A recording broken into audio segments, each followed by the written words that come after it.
अस्सलाम वालेकुम। इसे एक प्रिय और इल्हान घंटे उमर, दें। मुझे उम्मीद है कि आप ठीक होंगी। दुनिया एक खूबसूरत जगह है जहां बहुत कुछ सराहने योग्य है, लेकिन यह तनावपूर्ण जीवन घटनाओं और दैनिक परेशानियों की जगह भी है। लोग इन परेशानियों से निपटने के लिए अलग अलग तरीकों का चयन करते हैं। कुछ अक्सर जो भटके हुए होते हैं। सही दृष्टिकोण अपनाने से आप न केवल उस तनाव पर विजय पा सकते हैं, बल्कि उसे कुछ सकारात्मक में बदलने में भी मदद मिल सकती है।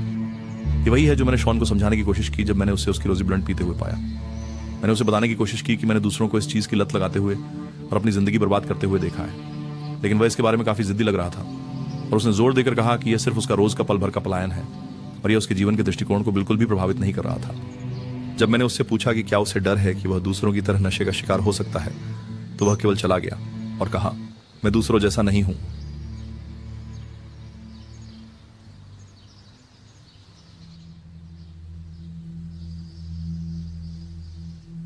तो अगर आपने मुझसे पहले ऐसा होने से पहले पूछा होता कि क्या मैं इसे कभी सोचूंगा, तो मैंने आपको पागल कह दिया होता। लेकिन अचानक मेरा मन हर तरह की जगहों पर चला गया, मुझे यह विश्वास दिलाते हुए कि एक बार करने से कोई नुकसान नहीं होगा और वैसे भी किसी को पता नहीं चलेगा।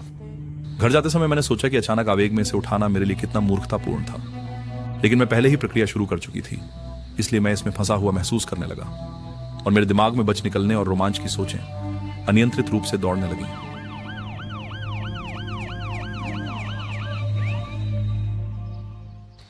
और बस उसी तरह रोमांच और उत्साह के विचार पकड़ में आने और अपना करियर और जीवन खोने की संभावना से बदल गए।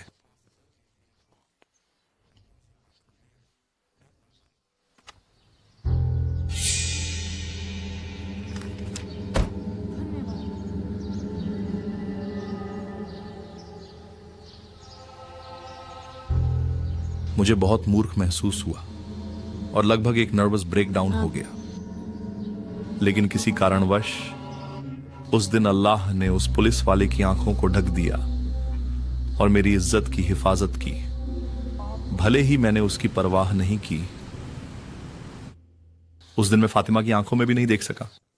दुनिया में आखिरी चीज जो मैं करना चाहता था वह है उसे अपनी असफलताओं के सामने लाना और उसे पूरा मौका मिलने से पहले ही उसका भविष्य बर्बाद करना।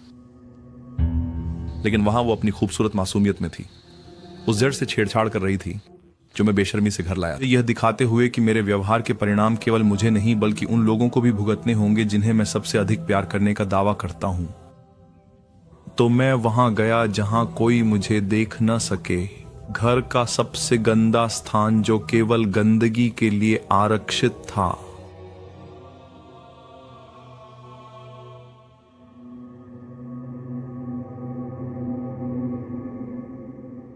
फिर भी अल्लाह ने मुझे एक बार फिर रोक दिया। इस बार यह मेरा परेशान करने वाला पड़ोसी जॉन था, जिसे मैं सोच रहा था कि वह मेरा उपकरण बॉक्स लौटाने आ रहा है, लेकिन उसने वास्तव में मेरी और भी बड़ी मदद की।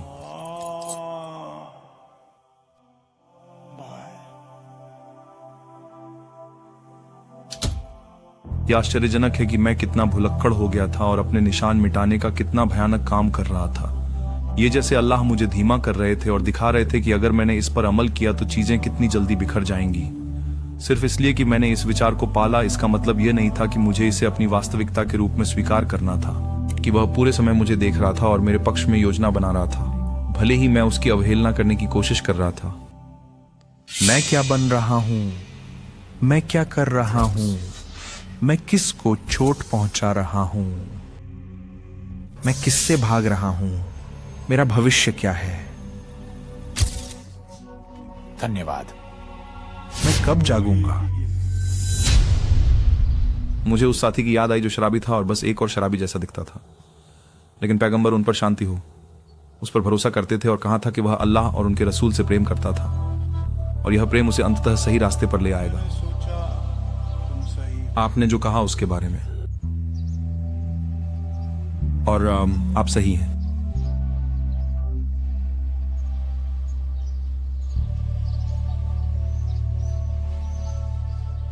मैं दूसरों की तरह नहीं हूं। देखिए, यहां आप देख सकते हैं कि ज्यादा लगभग शैतान की उस चाल में फंस गए थे जहां वह आपके पास आता है और उसे चाहिए एक स्थायी समाधान प्रतीत होता है। लेकिन वास्तव में यह सिर्फ एक अस्थायी खुशी है जो जीवन भर की समस्याओं की ओर ले जाएगी। और यही बात है यहाँ, यही जीवन का असली मर्म है। इन वर्तमान इच्छाओं का त्याग करना, ये चीजें जो आकर्षक लगती हैं, यह समझकर कि वे हमारे जीवन और हमारे अहम भविष्य को नष्ट कर सकती हैं। और आप जानते हैं, जब विशेष रूप से ड्रग्स की बात आती है तो कितनी बार आपने देखा है कि लोगों की जिंदगी वास्तव में बेहतर हो गई जब उन्होंने ड्रग्स का इस्तेमाल शुरू किया। ये एक ड्रग से शुरू होता है, फिर अगले ड्रग पर जाता है क्योंकि वह ड्रग ज्यादा संतोषजनक नहीं रहती, और अंत में आप इस जीवन में और अगले में सब कुछ खो देते हैं। और आप जानते हैं कि दिन के अंत में जब उसे यह एहसास हुआ कि वह इस बात को लेकर अधिक चिंतित था कि लोग उसे देखेंगे जबकि अल्लाह उसे पूरे समय देख रहा था, तो वह खुद पर शर्मिंदा महसूस करने लगा। और एक महान इमाम हसन अल बसरी ने कहा कि अगर कोई चोर किसी घर में चोरी कर रहा है और उसे दरवाजे की खड़खड़ाहट सुनाई देती है और वह जाकर छिप जाता है, तो उस समय वह एक बड़ा पाप करने से लेकर एक अविश्वास का कार्य करने तक चला गया, क्योंकि अल्लाह उसे पूरे समय देख रहा था और वह नहीं डरा। और ऐसा क्यों है कि कभी कभी हम अल्लाह को हमारे देखने वालों में सबसे कम पर रखते हैं? ये जैसे कि अल्लाह वहां नहीं है। ये जैसे आप कह रहे हैं, अभी सिर्फ अल्लाह ही मुझे देख रहा है, तो ये इतना बुरा नहीं है। और इमाम अहमद रहीमहुल्लाह ने एक कवि को कहते हुए सुना कि मुझे डर है कि अल्लाह मुझसे कहेगा, क्या तुम्हें मेरा नाफरमानी करने में शर्म नहीं आई जब तुमने उस पाप को लोगों की नजरों से छुपाया, लेकिन मेरे पास अपने अवज्ञा पर घमंड करते हुए आना? और इसीलिए हमें अपने आप को एक ऐसे मानदंड पर रखना होगा जहां हमें अल्लाह सुब्हानहू व ताला के सामने वही शर्म महसूस हो, चाहे हम अकेले हों या लोगों के सामने। और जब हमारे लिए निर्माता की नज़र सृष्टि की नज़र से कहीं अधिक मूल्यवान हो जाती है,